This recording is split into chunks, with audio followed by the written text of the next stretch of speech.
لله نحمده ونستعينه ونستغفره ونعوذ بالله من شرور أنفسنا ومن سيئات أعمالنا من يهده الله فلا مضل له ومن يضلله فلا هادي له وأشهد أن لا إله إلا الله وحده لا شريك له وأشهد أن سيدنا ونبينا ومولانا محمدا عبده ورسوله أما بعد فأعوذ بالله من الشيطان الرجيم بسم الله الرحمن الرحيم ولتكن منكم أمة يدعون إلى الخير ويأمرون بالمعروف وينهون عن المنكر وأولئك هم المفلحون.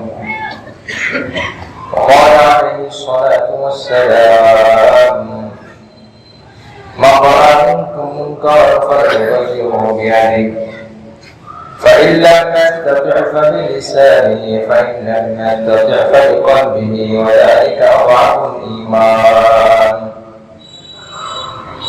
وقال عليه الصلاة والسلام ألا كلكم راع وكلكم مسؤول عن رعيته. آمنت بالله صدق الله مولانا العظيم وصدق رسوله النبي الكريم ونحن على ذلك من الشاهدين والشاكرين والحمد لله رب العالمين. إن الله وملائكته يصلون على النبي يا أيها الذين آمنوا صلوا عليه وسلموا تسليما.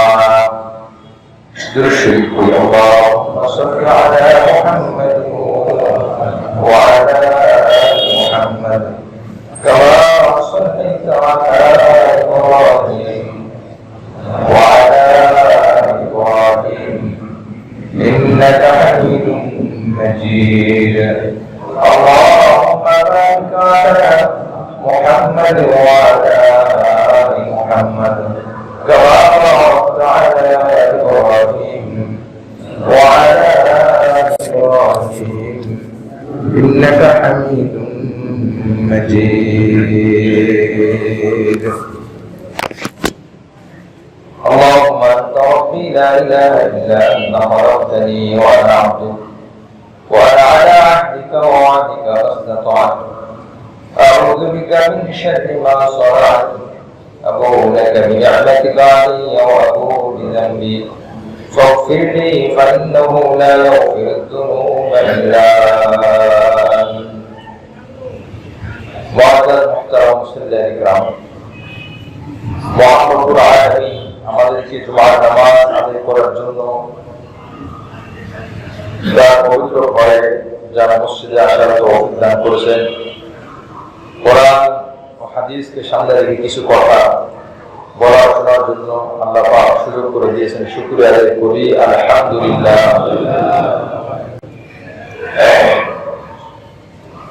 আজ 1446 হিজরি 16তম মাসের 24 তারিখ। আল্লাহ পাক আমাদেরকে বছরে একবার রমজান মাস দান করেন।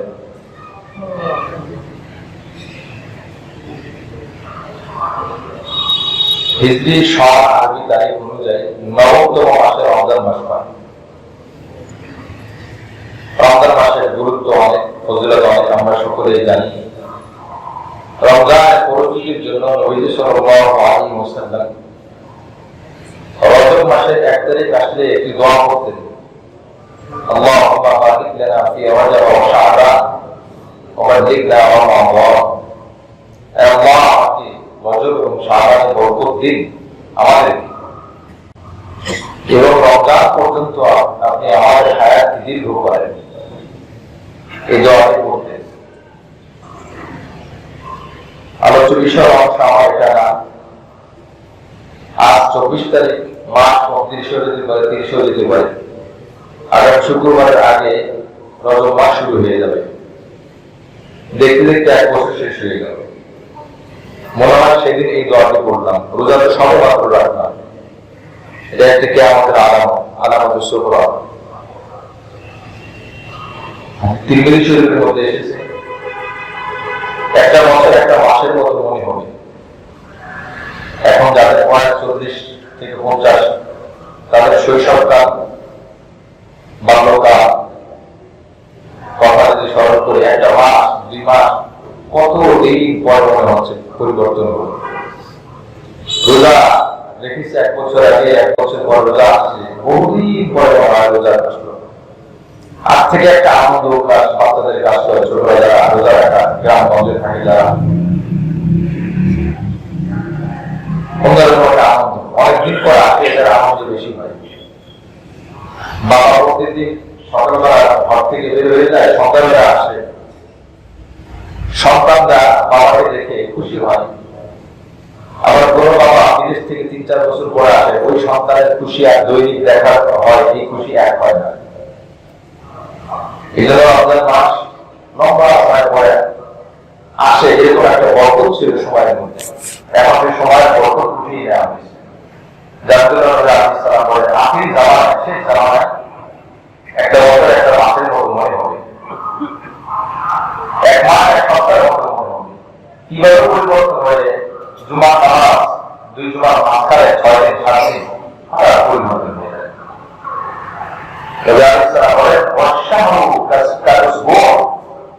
একটা মাস 1 সপ্তাহের মতো মনে হবে, আর 1 সপ্তাহ 1 দিনের মতো মনে হবে, আর একটা দিন 1 ঘন্টার মতো মনে হবে। যাই হোক, আমরা বিভিন্ন মাধ্যমে পত্রিকার মাধ্যমে তার জানবো, যেদিন জানবো যে 1 তারিখ, এই দলে সেদিন পড়া শুরু করবো। আল্লাহ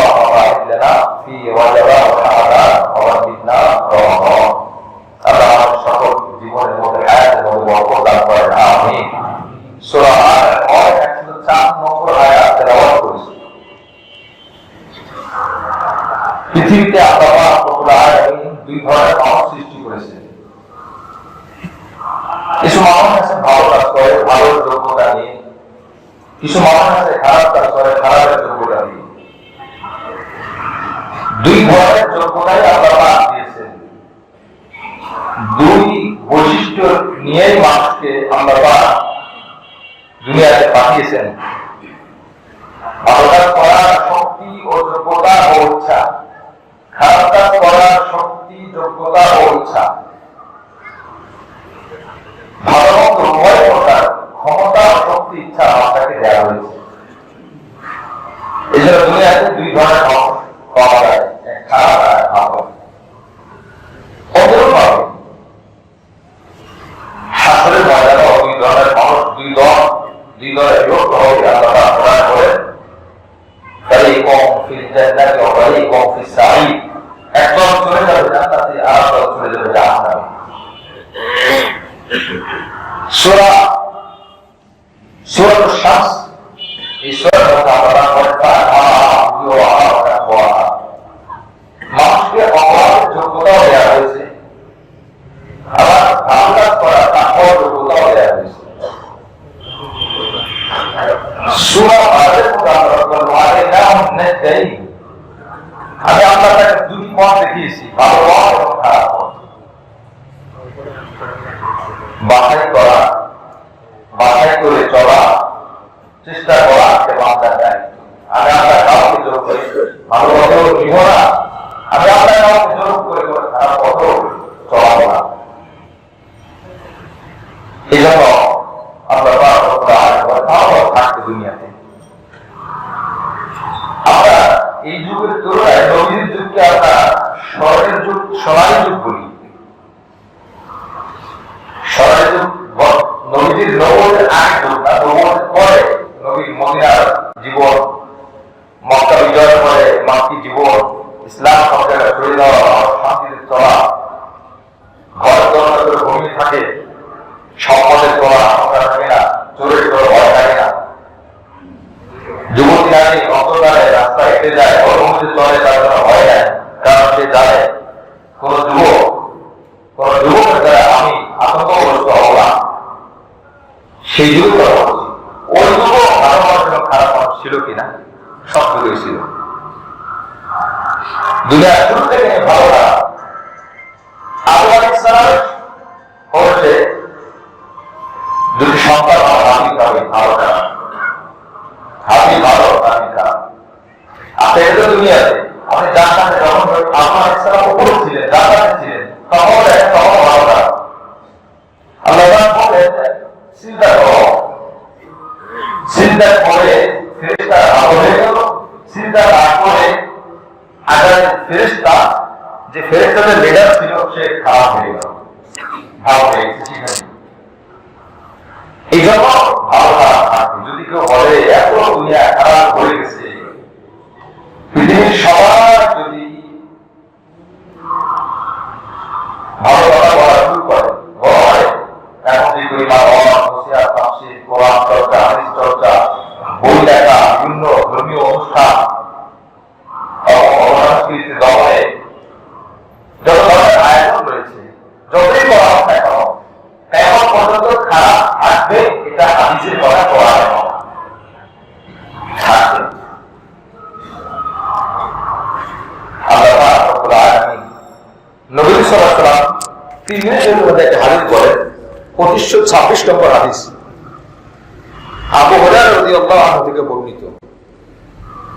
তিনি বলেন, কুল্লা ইয়া রাসূলুল্লাহ মা লানা ইযা কুননা ইনদাকা ওয়াক্তাকুলুকা ওয়া কুলুবুনা ওয়া যাহিদনা ফিদ দুনিয়া ওয়া কুননা মিন আহলিল আখিরাহ فإذا خرجنا من عندك فآنسنا أهلينا وشممنا أولادنا أنكرنا أنفسنا।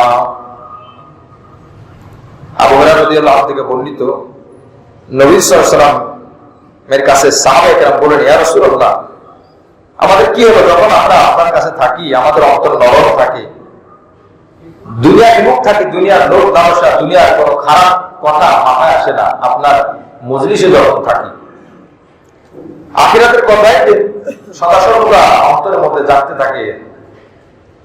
যখন আপনার এই মজলিস থেকে বের হয়ে যায়, এই মানে নেককার মজলিস, ভালো মজলিস, কোরআনের মজলিস, যখন পরিবারের কাছে যাই, মানুষের সাথে মিলি, সন্তানদের কাছে যাই, তখন তো এই অবস্থা থাকে না। তখন মনের মধ্যে যত ধরনের গোনাহ, যত ধরনের খারাপ, এগুলো ওয়াসওয়াসা দিতে থাকে, কখনো কখনো ভুলেও করে ফেলি, ইচ্ছা অনিচ্ছা, বুঝে না বুঝে করে ফেলি। বলেন তো এই সমস্যা আমাদেরও আছে কি আছে না? ভালো জায়গায় গেলে যদি মনটা ভালো হয়, মন ভালোর দিকে যায়, ভালো আলোচনা শুনলে, এটাও কিন্তু একটা ইমানের আলামত। কোন ইমাম এমন কিছু ইমানদার না, আশ্চর্য কাফেররাও অনেক ধর্মীয় মজলিসে দেখবেন হিন্দু বিভিন্ন ধর্মের লোকরা পিছনে বসে, মাঝে বসে, সরে বয়ান শোনে। অনেক মঞ্চে, অনেক মজলিসে অনেক হিন্দুরা মুসলমান হয়ে যায়, অনেক বিধর্মী মুসলমান হয়ে যায়। আমরা সকলে জানি হযরত ওমর রাদিয়াল্লাহু তাআলা আনহু ইসলাম গ্রহণ করেছেন নবীজির কাছে যখন তরবারি নিয়ে গেলেন, খোলা তরবারি, নবীজির মাথা শরীর থেকে আলাদা করে ফেলবেন, নাউযুবিল্লাহ। কিন্তু এর আগে একটি ঘটনা আমি আগে অনেকবার বলেছি, রাসূলুল্লাহ মাহফিলের মধ্যে ঘটনা এসেছে। ওমর তখন কাফির ছিলেন। নবীজি আলাইহিস সালাম রাতের বেলায় তাহাজ্জুদ নামাজ পড়ছিলেন। সূরাতুল মাআরিজ, ফালাইসা লাহুম আল-ইয়াওমা হাউনা হামীম ওয়া লা তু'আমুন ইল্লা মিন গিসলিন লা ইয়াকুলুহু ইল্লা আল-খাদিমুন।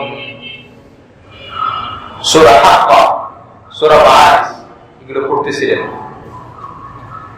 পড়তে পড়তে হযরত ওমর তখন তো কাফির ছিল, পিছনে যে এই কিরাতগুলো শুনতেছিল, তখন তিনি চিন্তা করলেন, মুহাম্মদ তো পড়ালেখা জানে না, এত সুন্দর সুন্দর করে কথাগুলো সাজিয়ে বলে কিভাবে? যে বাংলা দেখেও পড়তে পারে না, সে যদি কবিতা রচনা করে, সে যদি সাহিত্যপূর্ণ ভাষায় বক্তব্য প্রদান করে, এটা তো আশ্চর্যের বিষয়। ফালা তুবসিরু বিমা তুবসিরু ওয়া লা তুবসিরুন ইন্নাহু লাকাউলু রাসূলিন কারীম। পড়তে পড়তে তখন ওমর রাদিয়াল্লাহু আনহু পিছনে ভাবলেন যে তাহলে মুহাম্মদ মনে হয় আল্লাহ প্রদত্ত কবি। কবিরা আমাদের এভাবে মানে বলা সম্ভব না। আমরা তো আরবি বলি, এটা তাদের ভাষা, তারা তো সবকিছু বুঝে। যখন তার মনের মধ্যে কল্পনা আসছে, শুনেও ভালো লাগছে, গোপনে শুনে, প্রকাশ্যে শুনে আবার লজ্জা, আমার কি বলবে, আমার দিনের বেলায় যার বিরোধিতা করো তাদের বেলায় তার পিছনে তেলাওয়াত শোনো, এটা কেমন করো, এই জন্য ভালো লাগছে। কোরআন একটা শক্তিশালী, কোরআন এমন একটা চুম্বক যে এটা যদি কোনো লোহার সাথে লাগে, লোহার মতো চুম্বকের একটা ভাব চলে আসে, আকর্ষণ চলে আসে। দীর্ঘ সময় দেখবেন লোহার সাথে যদি কোনো চুম্বক লাগানো হয়, ওই চুম্বক আলাদা করার পর লোহাটা হলো লোহার সাথে লাগানো থেকে লেগে যায়। এটা হলো কোরআনের চুম্বক। যদিও ওমর কাফের, কিন্তু শুনতে শুরু করা যাচ্ছিল দিলে, যখন দিনের মধ্যে যায়, অন্তরের মধ্যে যায়, কুফুর করে আয়াত দেখার হয়, তখন কুফুর ক্ষত হয়, আর আয়াতগুলো ঈমান বসতে থাকে আর ভাবতে থাকে সুবহানাল্লাহ। যখন তিনি চিন্তা করলেন যে এটা তো তাহলে মুহাম্মদ হয়তো কবি, অথবা কোন কবি আছে তার কথা মুহাম্মদ মুখস্থ করে সে পড়ে শোনাচ্ছে, এটা ভাবলেন। ভাবার সাথে সাথে আয়াত চলে ইন্নাহু লাকাউলু রাসূলিন কারীম ওয়া মা হুয়া বিকাউলি শাইর কলিলাম মা তুমিনুন। এটা কোন কবির বানানো কবিতা না, এটা কোন কবির বানানো কবিতা না। ইন্নাহু লাকাউলু রাসূলিন কারীম ওয়া মা হুয়া বিকাউলি শাইর কলিলাম মা তুমিনুন। তোমরা অল্প মানুষই আছো, তা তোমরা ইমানদার হও, ইমান গ্রহণ করো, জেনে রাখো এটা কোন কবির বানানো কবিতা। ওমর কিন্তু মনে কল্পনা করছে, মুখে বলে নাই। ঠিক ওই মুহূর্তে ওই আয়াত চলে আসছে সূরা মাআরিজে,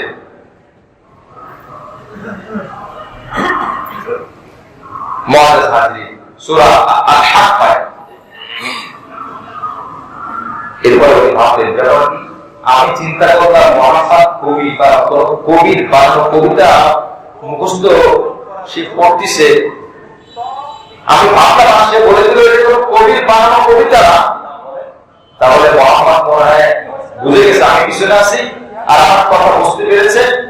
কুফরি আকীদা, গণকে বিশ্বাস করা, গণের কথা বিশ্বাস করা, এটা কুফরি আকীদা।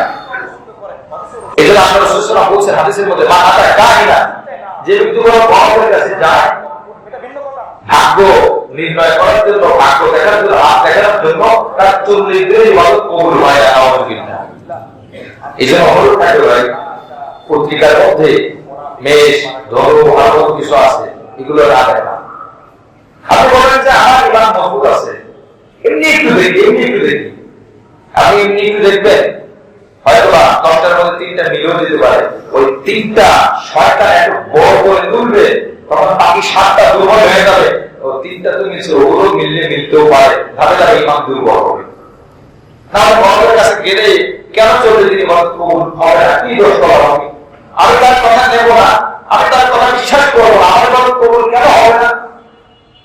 নবী আলাইহিস সালাম বলেছেন হাত না দেখা, তাদের কাছে জিজ্ঞাসা না করা।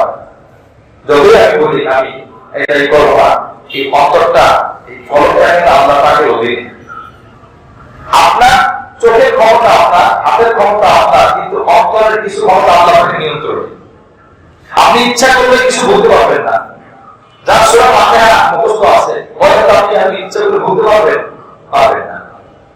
ইচ্ছা করে মুখস্থ করতে পারেন, বলতে পারবেন না। একজনের সম্পদ হারিয়ে গিয়েছে, আগে জামায় মাটি ভরাট করে নিজের জমির মধ্যে কলসি আছে, মাটির পাত্র আছে, এর মধ্যে সম্পদ স্বর্ণ এগুলো জমা করে মাটির মধ্যে দাফন করে রাখছে। ব্যাগ ছিল না নিরাপত্তার জন্য। এখন নিজে অনেক বড় জমি নিজে খনন করে রাখছে, এমন প্রয়োজন হয়েছে, এখন সে জায়গা খুঁজে পায় না। বিশাল 1 বিঘা জমি কোথায় খনন করবে? এখন হুজুরের কাছে গেছে, এখন কি করতে পারি? ও এত বিশাল জমি খনন করা তো আমার পক্ষে সম্ভব না। তখন হুজুর বলছে, শোনেন, আশ্চর্য কথা, আপনি যখন নামাজ দাঁড়াবেন তখন আপনি বান্দরের কথা মনে করবেন না, যদি বানরের কথা মনে করবেন না, বানরের কথা যদি মনে করেন তাইলে কিন্তু আপনি সম্পদ খুঁজে পাবেন না। বানরের কথা মনে করবেন না, দেখেন বানরের কথা মনে করবেন তাহলে খুঁজে পাবেন, এটা না কি বলছে, বানরের কথা মনে করবেন না। এখন আমার তো সম্পদের দরকার, নামাজ পড়ার চিন্তা করে বানরের কথা মনে করবো না, যে নামাজ পড়া তখন মনে হয় আমার তো স্বর্ণের ওই খাজনা পাওয়া দরকার, তা পাওয়ার জন্য হুজুর বলছে বানরের কথা মনে করবো না, যখন চিন্তা করে বানরের কথা মনে করবো তখন তো আমার সামনে হাজির হয়ে যায়, সম্পদের খুঁজে পায় না। যাই হোক এভাবে কিছুদিন করতে করতে চেষ্টা করে আবার নামাজ পড়ছে, আবার নামাজ পড়ে, শয়তান দেখে আশ্চর্য, তো হুজুর তো খুব চালাক, ও পরে 2 রাকাত নামাজ, কিন্তু এই 12 টাকা মনে করতে করতে 2 রাকাত থেকে 4 টাকা 10 টাকা 20 টাকা বন্ধ করে দেয়, শয়তান দেখে আমার তো লস হয়ে যাচ্ছে। এখন নামাজ পড়তে হঠাৎ করে মনে করা যায় তোর সম্পদ জমির উত্তর পাশে উত্তর পশ্চিম কোণায় টাকা জমি থেকে খরচ করে পেয়ে যাবে, এটা শয়তানের একটা আবেগ। হুজুর বলছে এটা কেন, যত লাভে মনে করো যতবার তারা নামাজ বৃদ্ধি করে তাকে দিয়ে যেহেতু হয় না নামাজ পড়তে হবে, আমার পড়তে হবে, সরকার থেকে আমল নামাজ ভারী হচ্ছে, তার দরকার দুনিয়ার জিনিস খুশি হয়, আমল নামাজ ভারী না হোক, এরপর তো সে আর পড়বেও না। মানুষ ইচ্ছা করলে কিন্তু বলতে পারে না, আর মতে আমার মুহূর্তে মধ্যে পরিবর্তন হয়। এই যে এটার আগে হলো কলম, অন্তরের আগে কলমের সাথে করতে পরিবর্তনশীল বস্তু, শুধু পরিবর্তন হয়। এই শত্রু মিত্র চেনে না, শত্রু কথা মনে আসে, বন্ধুর কথা মনে আসে, ভালো জিনিস মনে আসে, খারাপ জিনিস মনে আসে, ভালো জায়গায় খারাপ কথা মনে আসে, খারাপ জায়গায় ভালো কথা মনে আসে। যাই হোক, এই জন্য আমি বলতেছিলাম রাসূল কারীম সাল্লাল্লাহু আলাইহি ওয়াসাল্লামের হাদিস, এই সাহাবী নবীর দরবার থেকে বের হলে আমার দুনিয়া বিভিন্ন কথা মাথায় চলে আসে। নবী বললেন فقال رسول الله صلى الله عليه وسلم لو أنكم تقولون إذا خرجتم من عندي كنتم على حالكم ذلك لزارتكم الملائكة في بيوتكم ولو لم تذنبوا لدعا الله بخلق جديد كي يذنبوا فيغفر لهم। আল্লাহ রাসূল বলেন, দেখো যদি আমার মজলিসে থাকা অবস্থায় তোমার যে ধরনের চিন্তা, আখিরাতমুখী চিন্তা এটা থাকে, বাইরে বেরোতে থাকতো, আল্লাহ পাক রব্বুল আলামিন তার ফেরেশতাদেরকে পাঠিয়ে তোমাদের সাথে সাক্ষাৎ করাইতো। সুবহানাল্লাহ। কারণ ফেরেশতাদের খারাপ চিন্তা আসে না, মানুষের খারাপ চিন্তা আসে। আরেকটা কথা বললেন, আমি যে কথাটা বলতে আসছি জানলাম, লাউলাম তুযনিবু লাজাআল্লাহু বিখালকিন জাদীদ কাইয়ুযনিবু ফায়াগফির লাহুম। যদি তোমাদের দ্বারা গোনাহ না হতো, খারাপ কাজ না হতো, তাহলে আল্লাহ পাক আর জাতিকে আনতেন, তোমরা সবাই যদি ভালো হয়ে যেতে, এটা সম্ভব না, ভালো হবে না সবাই একসাথে, পৃথিবীর সবাই একসাথে সব ভালো হয়ে যাবে অসম্ভব, সবাই নামাজি হয়ে যাবে অসম্ভব, সবাই হবে অসম্ভব, কি করে বলা ঠিক কিনা, সবাই জাকাত দেবে অসম্ভব, তাহলে আমাদের বাংলাদেশে গরিব মানুষ থাকতো না, সবাই ভালো হবে না। আল্লাহ খারাপের টুকরা দিয়েছেন, এরপরে যদি ভালো হয়ে যেত আল্লাহ এক জাতিকে পাঠাতেন, যে জাতি গুনাহ করবে, অপরাধ করবে, আবার আল্লাহর কাছে মাফ চাবে, ক্ষমা চাবে, আল্লাহ আবার মাফ করে দিবেন। সুবহানাল্লাহ। এটা বোঝানো হয়েছে তোমরা গুনাহ করো, এটা বোঝানো হয়, এটা বোঝানো হয়েছে তোমাদের দ্বারা গুনাহ হবে, তবে তোমরা অপরাধ হয়ে গেলে অপরাধের উপরে বদল থেকো না, এটা ছাড়ার চেষ্টা করো, আর তওবা আর ইস্তিগফার আল্লাহর কাছে করো, তাহলে ইনশাআল্লাহ হয়ে যাবে। যদি কেউ বলে আমার অপরাধ হয় না, আমি অপরাধ করি না, সে ভুল বলেছে, নবীজি আলাইহিস সালাম সত্য বলেছেন। অপরাধ হবে সবার দ্বারা, ছোট হোক বড় হোক, ইচ্ছায় হোক অনিচ্ছায় হোক, বুঝে হোক না বুঝে হোক, শিরকি কথাও হয়ে যেতে পারে, আমি বলতেছি আমার দ্বারা হতে পারে, আপনি শুনতেছেন আপনার চিন্তার মতো শিরকি কথা আসতে পারে, ভাবনার মতো শিরকি কথা আসতে পারে। এই জন্য বলতেছিলাম রাসূল কারীম সাল্লাল্লাহু আলাইহি ওয়াসাল্লাম মুসলিম শরীফের হাদিস 2749 নম্বর হাদিস, একই কথা, ফায়াস্তাগফিরুল্লাহ ফায়াগফিরু লাহুম, আমি এদেরকে সবাইকে ধ্বংস করে দিতাম, আর এক জাতি আনতাম, এই জাতি গুনাহ করবে, আবার তারা মাফ চাবে। কারণ যদি মানুষ অপরাধ না করে তাহলে মাফ চাবে না, তো এটা তো ফেরেশতাদের বৈশিষ্ট্য, ফেরেশতারা অপরাধ করে না, মাফ চায় না, তো আমি তো ফেরেশতার বৈশিষ্ট্য দিই না মানুষকে। এর দ্বারা বোঝানো হয়েছে যে মানুষ দুই ভাগে বিভক্ত হবে, তবে আমি যা করবো আমার হিসাব আমার দিতে হবে, আমার হিসাব অন্য কেউ দিবে না, আমি ভালো কাজ করবো, আমি খারাপ কাজ করবো না। আর আমার দায়িত্ব কি সেই ক্ষেত্রে? উৎসাহ করবো, মানুষকে উৎসাহিত করবো, খারাপ কাজ থেকে বাধা দেওয়ার চেষ্টা করবো। এরপরে যদি কেউ ভালো কাজ না করে, খারাপ কাজ না ছাড়ে, এই খারাপ কাজ আপনার পরিত্যাগ না করে, ভালো কাজ করে না, খারাপ কাজ ছাড়ে না, তা আমার কোনো ক্ষতি হবে না। আল্লাহ কোরআনে বলেন, লা ইয়াদুররুকুম মান দাল্লা ইযা তাদাইতুম। দুনিয়ার সবাই যদি অপরাধ করে, তুমি তোমার দায়িত্ব পালন করেছো, পালন করার পর তারা অপরাধ ছাড়ে নাই, তোমার কোনো ক্ষতি হবে না। যারা অপরাধ করবে আমি আল্লাহ তাদেরকে জাহান্নামের মধ্যে নিক্ষেপ করব।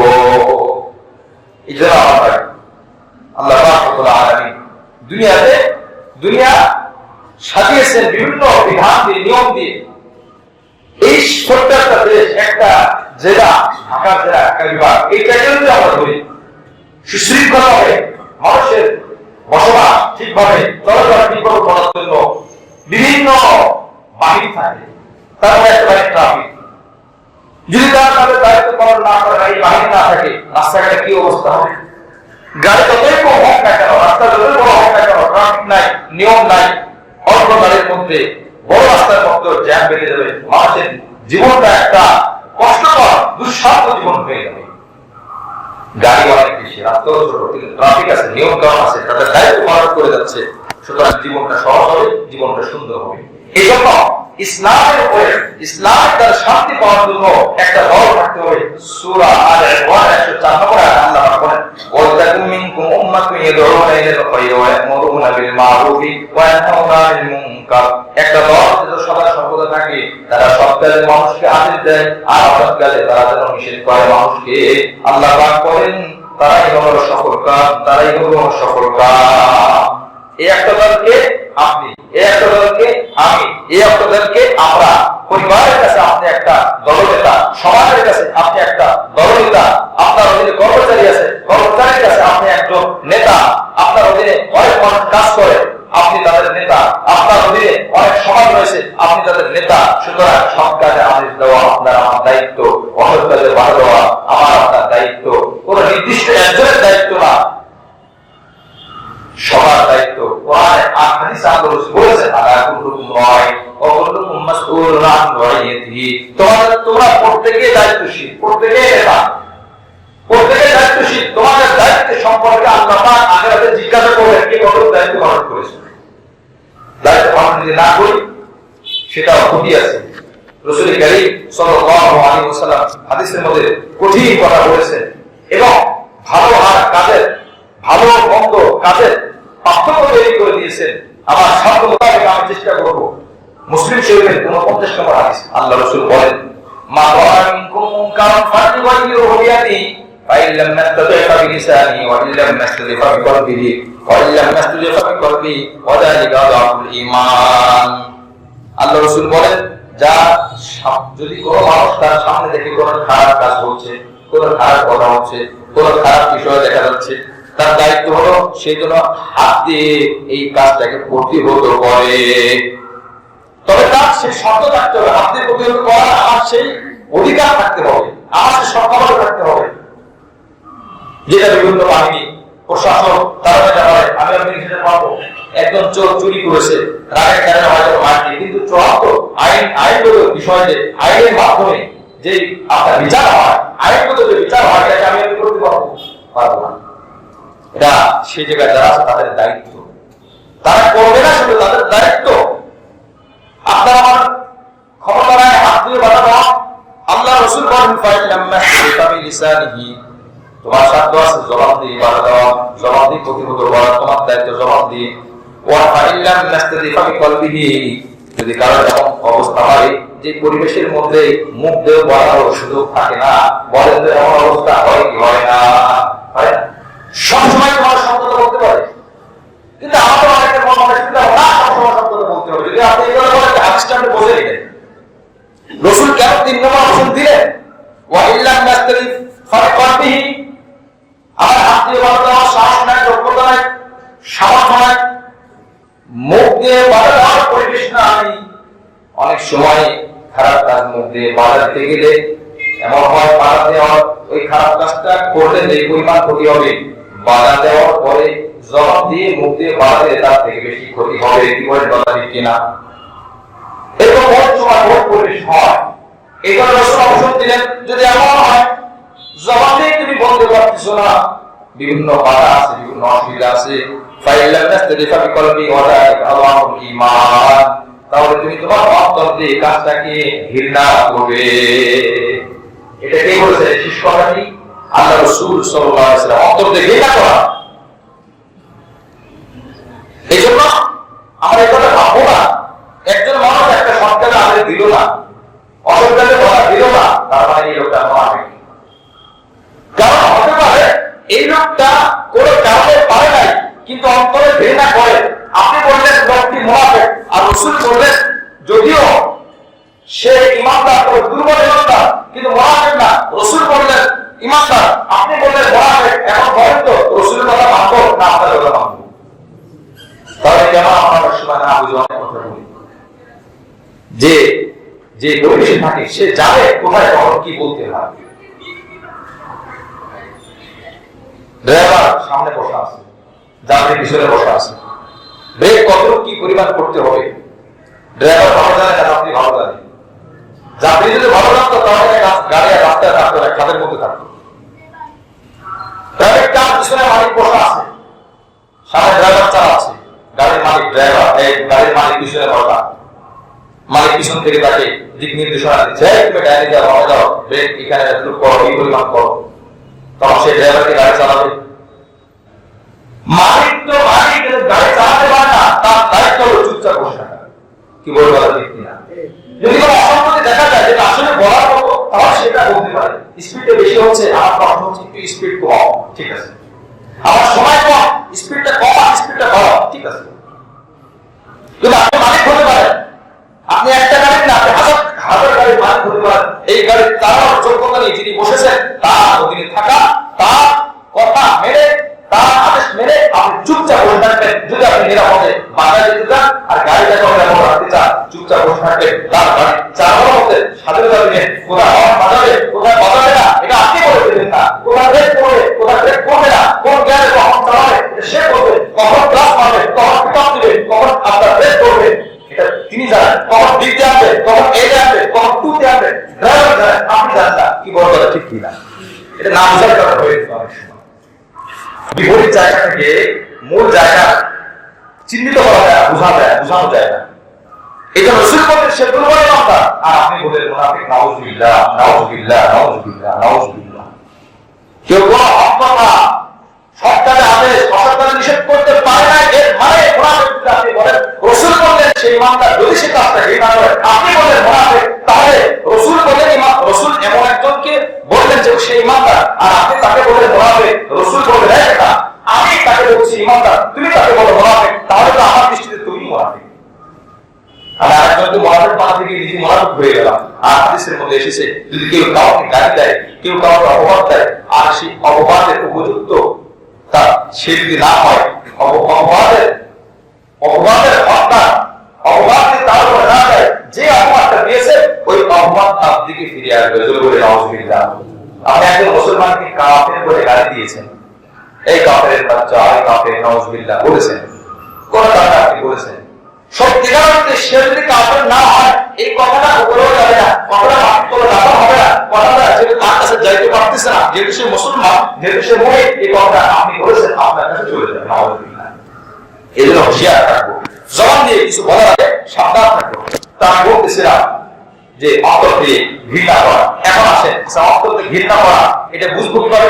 অন্তরে ঘৃণা করে পরিমাণটা কি হবে সেটা অপরাধের মধ্যে বলে দেওয়া হয়েছে। 5 নম্বর পারা 19 নম্বর পৃষ্ঠা, সূরা নিসা 140 নম্বর আয়াত। وَقَدْ نَزَّلَ عَلَيْكُمْ فِي الْكِتَابِ أَنْ إِذَا سَمِعْتُمْ آيَاتِ اللَّهِ يُكْفَرُ بِهَا وَيُسْتَهْزَأُ بِهَا فَلَا تَقْعُدُوا مَعَهُمْ حَتَّى يَخُوضُوا فِي حَدِيثٍ غَيْرِهِ إِنَّكُمْ إِذًا مِثْلُهُمْ। যদি কাউকে দেখো কোরআনের আয়াত নিয়ে, ইসলাম নিয়ে সে খারাপ কথা বলে, উপহাস করে, কুফরি করে, বলাবল করে, খারাপ কাজ করে, অন্যায় করে, অশ্লীল কাজ করে, মাত্র এক কথায় আল্লাহর হুকুমের অমান্য সে চলে, আল্লাহর হুকুমকে সে মানে না, তাহলে তোমার দায়িত্ব হলো তুমি তার থেকে এড়িয়ে চলো, তার সাথে তুমি থাকবে না।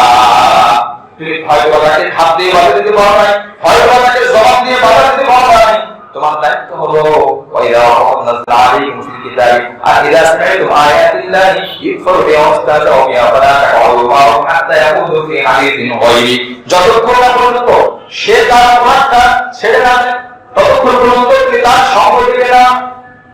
যতক্ষণ না সে তার অপরাধ ছেড়ে না দেয় ততক্ষণ তুমি তার সঙ্গ দিবে। অপরাধ ছেড়ে দিলে তখন তার সঙ্গ দিবে। অপরাধ ছাড়ে নাই, তুমি বলতে পারো নাই, তুমি বাধা দিতে পারো নাই, অন্তর থেকে ঘৃণা করো, আর ঘৃণার বহিঃপ্রকাশ হবে। তার সঙ্গ দিবে না, তার সাথে চলবে না, তার সাথে চলাফেরা করবে না, তার সাথে খানাদানা খাবে না, তার সাথে ওঠাফাটা করবে না। এটাই হলো আপনার কোন কাজকে ঘৃণা করার প্রমাণ। একজন মানুষ অপরাধ করে, গুনাহ করে, আমি দেখতেছি, আমি তাকে জবাব দিয়ে বললাম না, হাত দিয়ে বললাম না, তার সাথে খুব আনন্দের সাথে চলতেছি। কোরআন বলছে এরকম করো না, বললে কি হবে? ইন্নাকুম ইযা মিথলুহুম, যদি তোমরা অপরাধ দেখার পরেও বাধা দিতে পারো না, হাত দিও না, জবাব দিও না, কিন্তু আবার তার সাথেও চলাফেরা করো, প্রয়োজন ছাড়া অতিরিক্ত তার সাথে সুসম্পর্ক, গভীর সম্পর্ক, আল্লাহ তাআলা বলেন ইন্নাকুম ইযা মিথলুহুম, যদি তাই হয় আমি আল্লাহ তোমাকে ওই ব্যক্তিদের মতো অপরাধীর মতো বানিয়ে দিব। দেখেন, আমি কিন্তু তাকে বাধা দিই নাই, মুখ দিয়েও বলি নাই, না আমার দায়িত্ব ছিল তার থেকে এড়িয়ে যাওয়া, কিন্তু আমি এড়িয়ে যাইনি। আল্লাহ তাআলা বলে তুমি তার মতো হয়ে যাবে। নাউযুবিল্লাহ। এখন আমাদের অপরাধ যারা করবে তাদেরকে বাধা দিতে হবে। তাদের যদি ইনশাআল্লাহ আপনার সন্তান অপরাধ করে আপনার দায়িত্ব, আপনার বিবি অপরাধ করে আপনার দায়িত্ব, আপনার কর্মচারী অপরাধ করে আপনার দায়িত্ব, আপনার ছাত্র অপরাধ করে আপনার দায়িত্ব। যদি সম্ভব হয়, ন্যায় সম্পর্কে যদি হাত দেওয়ার কোনো যুক্তি থাকে আপনি দিতে পারেন, অন্যথায় মুখ দিয়ে বাধা দেবেন। এরপর হচ্ছে না আপনি সাময়িকভাবে একটু তার সাথে সম্পর্ক একটু দূরত্ব বজায় রাখতে চলেন, তাহলে হয়তো আপনারা আপনাকে রক্ষা করবে।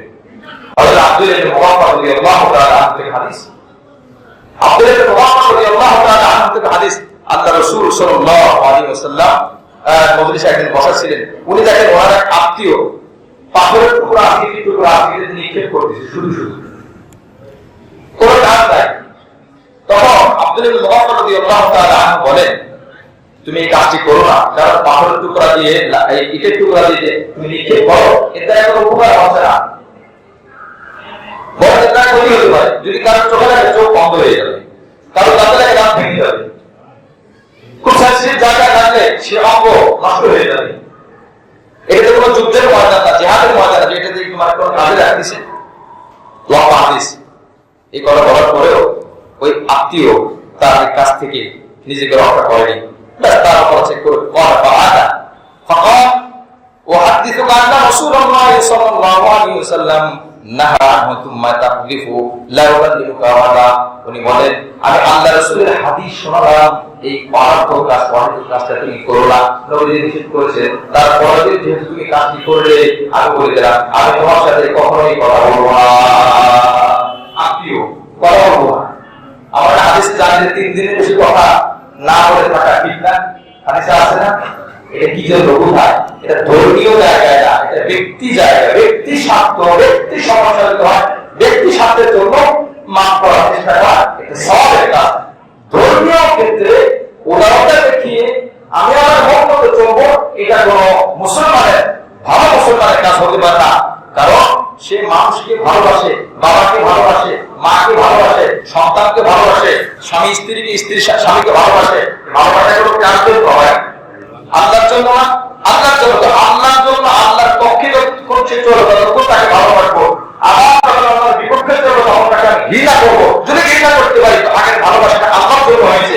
যদি ঘৃণা করার সময় ঘৃণা না করি, বোঝা যাবে ওই ভালোবাসাটা আল্লাহর জন্য হয় নাই। আর রাসূল বলেছেন যে আল্লাহর জন্য ভালোবাসে, আল্লাহর জন্য ঘৃণা করে, তার ঈমান পরিপূর্ণ হয়ে যাবে। সুবহানাল্লাহ, তার ঈমান পরিপূর্ণ হয়ে যাবে।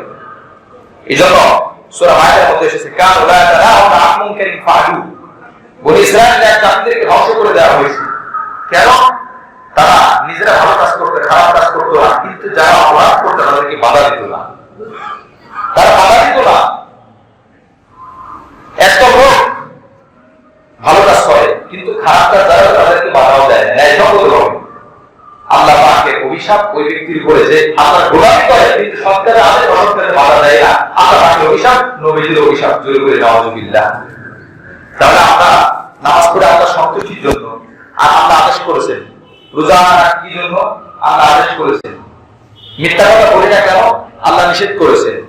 মদ পান করি না কেন, আল্লাহ নিষেধ করেছেন। গান বাদ্য শুনি না কেন, আল্লাহ নিষেধ করেছেন। সূরা মায়ের মধ্যে এসেছে, হাদিসের মধ্যে এসেছে। খারাপ জিনিস দেখি না কেন, আল্লাহ নিষেধ করেছেন। অনাথভাবে সরকারে আদেশ দিব কেন, আল্লাহ আদেশ করেছেন। অসরকারে বলা দিব কেন, আল্লাহ কি করেছেন, নিষেধ করেছেন। যদি আমি নামাজ আল্লাহর জন্য পড়ি, রোজা আল্লাহর জন্য রাখি, খারাপ কাজ আল্লাহর জন্য ছেড়ে দিই, তো সরকারে আদেশ দেওয়া আল্লাহর জন্য, অসরকারে আদেশ দেওয়া আল্লাহর জন্য।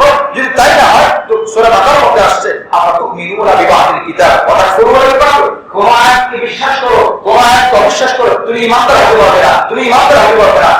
সম্পূর্ণ আয়াতগুলোকে বিশ্বাস করে আমল করতে পারলে, চেষ্টা করতে পারলে তুমি ঈমানদার হবে। সুবহানাল্লাহ। এই জন্য 31 ডিসেম্বর রাতে যদি কোনো অপরাধ হয়, আমরা অপরাধের সঙ্গ দিব। এই আয়াতের শিক্ষাগুলো সঙ্গ দিব না। যদি ন্যায় সঙ্গ দেব, তাহলে তার সুযোগ থাকে আপনার দায়িত্ব, আপনি হাত দিয়ে ভালো থেকে, যদি সুযোগ না থাকে জবান দিয়ে, ভাইয়া বাবু যেভাবে পারেন আদর দিয়ে, সহাগ দিয়ে আপনি তাকে ফিরিয়ে রাখেন। উদ্দেশ্য অপরাধ জন্য না হয়, যে কোনো কথা আপনি চেষ্টা করেন। আর যদি আপনি বাধা দিতে পারেন না হাত দিয়ে, আবার জবাব দিয়ে বলতে পারেন নাই, আপনার দায়িত্ব তাদের থেকে 100 হাত দূরে থাকা। কি করে বলা ঠিক কিনা? ওই গাড়ির পিছনে লেখা থাকে 100 গজ দূরে থাকুন, 100 গজ দূরে থাকবো। কাছে গেলে অ্যাক্সিডেন্ট হওয়ার সম্ভাবনা আছে। হযরত আদম আলাইহিস সালামকে আল্লাহ পাক বলেছিলেন গাছের কাছেও যেও না। সূরা বাকারার মধ্যে ওইখানে কিন্তু খেও না এটা বলে নাই। ওরা তাকরাবা হাদিহি শাজারা, গাছের কাছেও যেও না। তার কারণ কি? গাছের কাছে গেলে খাওয়াটা সম্ভব, গাছের দূরে থাকলে খাওয়া সম্ভব না।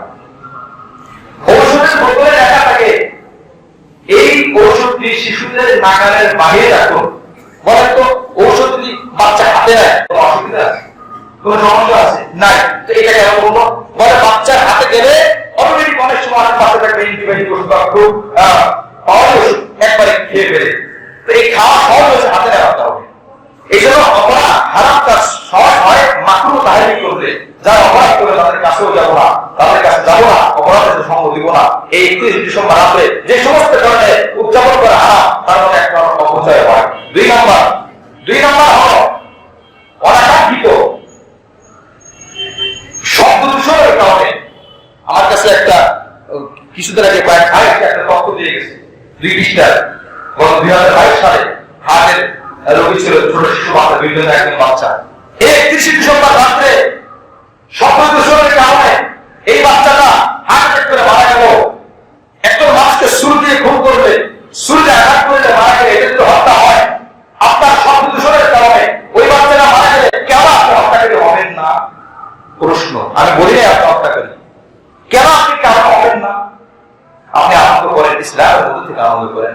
ইসলাম তো আনন্দ করতে নিষেধ করে না। ইসলাম তো বলে না সারাদিন কাঁদতে থাকো, ইসলাম বলে না সারাদিন ইবাদত করো, বলে না সারা বছর রোজা রাখো না। এই জন্য আমার ভাই হয়তো আপনি না বুঝে করছেন, শয়তান ধোঁকা করে করছেন, আসেন ফিরে আসেন। গত বছর করেছেন, এই বছর না করে চ্যালেঞ্জ করেন, আল্লাহ আপনার সাথে ওয়াদা করেন আমি করবো না, আর বিগতটা মাফ চান আল্লাহ পাকের কাছে, রাজি আছে তো ইনশাআল্লাহ। আর যারা করে এদেরকে বাধা দেন। খারাপ খাদ্যের মাধ্যমে অপচয় হচ্ছে, শব্দ দূষণের মাধ্যমে মানুষের ক্ষতি হচ্ছে। বহু জায়গায় আপনার আগুন জ্বালিয়ে আনন্দ করা হয়, উপরে আগুন যায়, ওই আগুন পরে বহু ঘর জ্বলে গিয়ে শিখিয়ে যায় না। বলেন ইসলামের বাহিরে যেটাই আপনি করবেন কোনো না কোনো জাগতিক ক্ষতি হবেই হবে। ইসলামের বাহিরে যাবে জাগতিক ক্ষতি হবেই হবে। যদি জাগতিক ক্ষতি না হয় আখিরাতের ক্ষতি তো বাধা থাকলোই। এই জন্য আপনার হচ্ছে আমার ভাইরা, বিশেষ করে যুবক ভাইদের কাছে আরো আপনারা যারা কথাগুলো শুনছেন, জুমা করেন, নামাজ আদায় করেন, আপনার দায়িত্ব এটা যে আল্লাহর আদেশে আপনি নামাজ আদায় করতে এসেছেন, যে আল্লাহর আদেশের কারণে আপনি খারাপ কাজ করেন না, নিষেধের কারণে ওই আল্লাহর কারণে আল্লাহই বলছেন তোমরা খারাপ কাজ করো না, খারাপ কাজকে বাধা দাও, ভালো কাজ করো, ভালো কাজের উৎসাহিত করো, রাজি আছেন ইনশাআল্লাহ। 31 ডিসেম্বর এটার জন্য না আপনি তালাশ করে থাকেন, এটা বিজাতীয় সংস্থা, এটা বিজাতীদের, এটা মুসলমানদের না।